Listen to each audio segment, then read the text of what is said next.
واقعہ سلطان صلاح الدین ایوبی قسط نمبر 159 اپنا اسلامک اسٹوڈیو۔ ناظرین، مارکنی پر اس حادثے کا کوئی اثر معلوم نہیں ہوتا تھا۔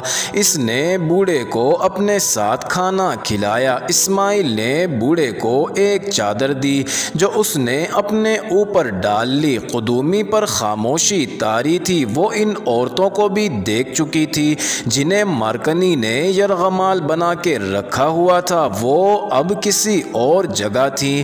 تم میرے ایک آدمی کو کھا گئے تھے، مارکنی نے کہا۔ اس سے پہلے تم نے کتنے انسان کھائے ہیں؟ جتنے ہاتھ لگ سکے، بوڑھے نے جواب دیا۔ میں بتا نہیں سکتا کہ ہمارے نسل میں انسانی گوشت کب داخل ہوا۔ جو تاریخ میرے کانوں میں ڈالی گئی ہے اس میں 15 صدیوں پرانی ایک پیشن گوئی شامل ہے کہ کسی نے کہا تھا کہ جو لوگ خدائے ریمنس کے مدفن کی حفاظت کریں گے انہیں ریگزار اپنی ٹھنڈی آغوش میں رکھے گا، انہیں پانی اور خواہش سے آزاد کر دے گا، انہیں یہ بھی ضرورت نہیں رہے گی کہ وہ اپنے ستر ڈھانپیں، ان کے دلوں میں ایک دوسرے کی محبت ہوگی، ان میں کوئی لالچ نہیں ہوگا۔ لالچ ہی انسان کو قاتل، ڈاکو اور بددیانت بناتا ہے۔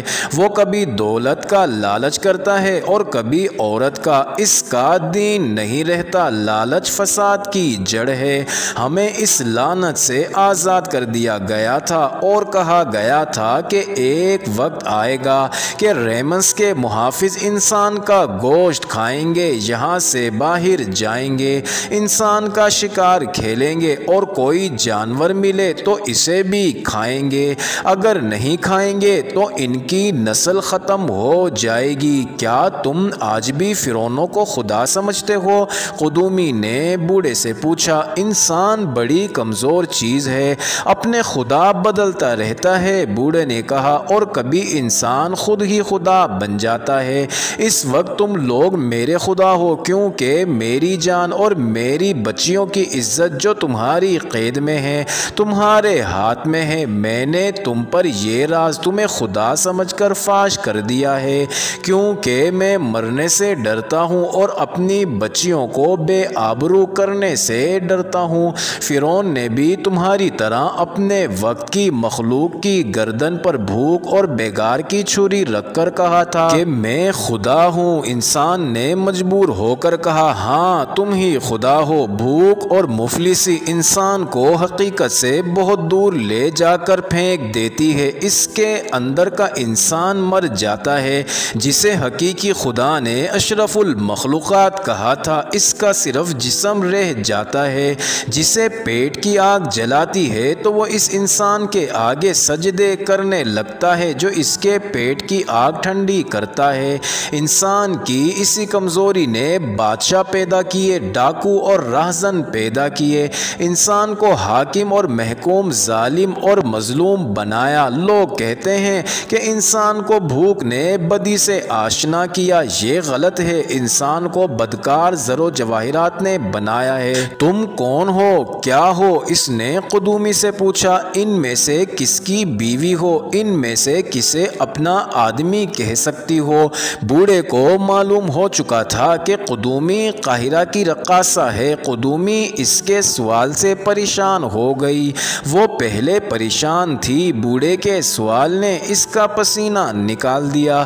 بوڑھے نے اسے خاموش دیکھ کر کہا، تم اپنے حسین چہرے اور جوانی کی بدولت اپنے آپ کو خدا سمجھتی ہو اور تمہاری خواہش کرنے والے تمہیں خدا کہتے ہیں۔ مجھے جنگلی اور وحشی نہ سمجھو۔ میرے پاس کپڑے ہیں جو میں پہن کر کبھی کبھی قاہرہ جایا کرتا ہوں، تمہاری مہذب دنیا کو دیکھتا ہوں، پھر واپس آ کر کپڑے اتار دیتا ہوں۔ میں نے تمہاری دنیا میں بگیوں پر شہزادے سیر کرتے دیکھے ہیں، تمہاری طرح شہزادیاں دیکھی ہیں، ناچنے اور گانے والی بھی دیکھی ہیں، اور انہیں جو نچاتے ہیں انہیں بھی دیکھا ہے۔ میں نے فرعونوں کے وقتوں کی باتیں سنی ہیں اور آج کے وقت کے فرعون بھی دیکھے ہیں، ان سب کا انجام بھی دیکھا ہے۔ اے خزانہ چور مارکنی، تمہارا انجام بھی جو تمہیں ابھی نظر نہیں آ رہا وہ میں دیکھ رہا ہوں۔ تم نے خزانے کی لالچ میں اتنے بے گناہ انسانوں کا خون کیا، اس گناہ کی سزا سے بچ نہیں سکو گے۔ فرعون بھی نہیں بچ سکے تھے۔ میں صبح تمہیں اندر لے جاؤں گا۔ ان کا انجام دیکھنا، وہ خدا ہوتے تو ان کا یہ انجام نہ ہوتا۔ خدا وہ ہوتا ہے جو انجام تک پہنچایا کرتا ہے، انجام تک پہنچا نہیں کرتا۔ میں نے اس انسان کو کبھی خدا نہیں مانا جو آج پہاڑی کے نیچے ہڈیوں کا ڈھانچہ بنا ہوا ہے۔ میں اور میرا قبیلہ اس کی حفاظت نہیں کر رہے۔ ہم نے دنیا کے لالچ سے بچنے کے لیے اپنا ایک عقیدہ بنا لیا ہے، ہم اس عقیدے کی حفاظت کر رہے ہیں۔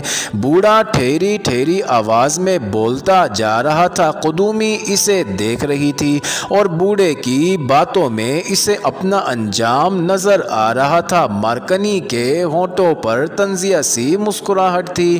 وہ شراب پی رہا تھا۔ اس نے بوڑھے سے کہا، تم اپنی عورتوں کے پاس جاؤ، صبح جلدی اٹھنا، ہمیں اندر جانا ہے۔ ناظرین، بوڑھا چلا گیا تو مارکنی نے قدومی سے کہا، آؤ ہم بھی سو جائیں۔ میں تمہارے ساتھ نہیں جاؤں گی، قدومی نے کہا۔ مارکنی اس کی طرف لپکا۔ قدومی پیچھے ہٹ گئی۔ مارکنی نے اسے دھمکی دی۔ اسماعیل اس کے آگے آ گیا۔ اس نے کچھ نہیں کہا۔ مارکنی کی آنکھوں میں آنکھیں ڈال کر دیکھا اور مارکنی پیچھے ہٹ گیا۔ وہ جب چلا گیا تو قدومی اسماعیل کے سینے پر سر پھینک کر بچوں کی طرح رونے لگی۔ صبح جاگے تو مارکنی نے بوڑھے کو ڈھونڈا۔ بوڑھا وہاں نہیں تھا۔ عورتوں کو دیکھا، وہ بھی غائب تھی۔ انہیں آوازیں دی، ادھر ادھر دیکھا، ان میں سے کوئی بھی نظر نہ آیا۔ مارکنی کو اب ان کی اتنی ضرورت نہیں تھی، مدفن کا دہانہ کھل چکا تھا۔ بوڑھا اگر وہاں ہوتا بھی تو اسے معلوم نہیں تھا کہ اندر کیا ہے۔ مارکنی نے اسماعیل اپنے ساتھی اور قدومی کو اپنے ساتھ لیا اور وہ سب اس چٹان پر چڑھ گئے جہاں مدفن کے اندر جانے کا دہانہ تھا۔ مارکنی نیچے اترا۔ یہ ایک کشادہ گڑھا تھا جو سرنگ بن کر ایک طرف چلا گیا تھا۔ وہ مشعلیں ساتھ لے گئے تھے جو جلائی گئیں۔ کچھ دور آگے جا کر سرنگ بند ہو گئی۔ مارکنی نے وہاں الٹی کدال ماری تو ایسی آوازیں آئیں جیسے اس کے پیچھے جگہ کھوکھلی ہے۔ یہ پتھر کا چوکور دروازہ تھا۔ اس پر ضربیں لگائی گئیں تو کناروں سے خلا نظر آنے لگی۔ سلاخوں اور ہتھوڑوں وغیرہ کی مدد سے اس تراشے ہوئے پتھر کو ہلا لیا گیا اور بہت سی محنت اور مشقت کے بعد اس چوکور پتھر نے اس طرح راستہ دے دیا کہ پیچھے کو گرا۔ اس کے وزن کا یہ عالم تھا کہ اس کے گرنے سے زلزلے کا جھٹکا محسوس ہوا۔ اندر سے 15-16 صدیوں کی بدبو جھکڑ کی طرح باہر آئی۔ سب پیچھے کو بھاگے اور انہوں نے ناک منہ پر کپڑے لپیٹ لیے۔